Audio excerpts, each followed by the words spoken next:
সাইয়েদনা সুলাইমানের অনুসারী ছিল জিনেরা। জিনেরা আবার ওনার কথা শুনতো। উনি জিনদের নিয়ে গোল টেবিল বৈঠক করলেন আর বললেন, সাগরের তীরে বিশাল বড় বড় ডেগের মধ্যে রান্না করো, আফ্রিকার গরুগুলোকে ফ্রাই করো, তিমি মাছগুলোকে ভুনা করো, সব ধরনের খাবার জমা করো। অমুক অমুক দিন দুপুর বেলায় আমি সাইয়েদনা সুলাইমান আলাইহিস সালাম গোটা বিশ্বের সবাইকে দুপুরের খাবার খাওয়াবো। জিনেরা বড় বড় পাতিলে রান্না করা শুরু করে দিল। রাতে সাগরের তীরে 40 কিলোমিটার এরিয়ার মধ্যে রান্নার স্তূপ। যেদিন খাওয়ানো হবে ওই দিন সবাই এসেছে। সাইয়েদনা সুলাইমান উদ্বোধনী ভাষণ দিবেন। পাখিগুলো লাইন ধরবে এদিকে, মানুষগুলো লাইন ধরবে এদিকে, সবাই লাইনে এসে খাবার খেয়ে যাও। সাগরের ভেতর থেকে বিশাল এক তিমি মাছ এসে বলে, সুলাইমান আমি লাইন মানি না। তো সাইয়েদনা সুলাইমান জিনদের আদেশ করে দিল, যাও আফ্রিকার একটা রোস্ট করা একটা গরু তিমি মাছের পেটের ভিতরে ঢুকায় দাও। তিমি মাছ বলল, সুলাইমান আমি হা করে রাখবো আমার মুখটা, যতক্ষণ না আমার পেট না ভরে তুমি খাবার দিতে থাকবা, পেট ভরে গেলেই মুখ বন্ধ করে ফেলবো।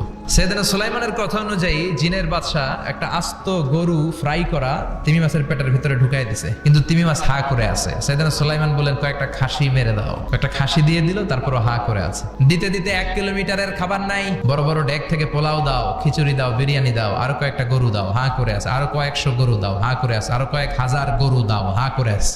2 কিলোমিটারের খাবার শেষ, 20 কিলোমিটার শেষ, 30 কিলোমিটার শেষ, 40 কিলোমিটারের খাবার শেষ। এখনো তিমি মাছের মুখটা হা করা আছে না নাই?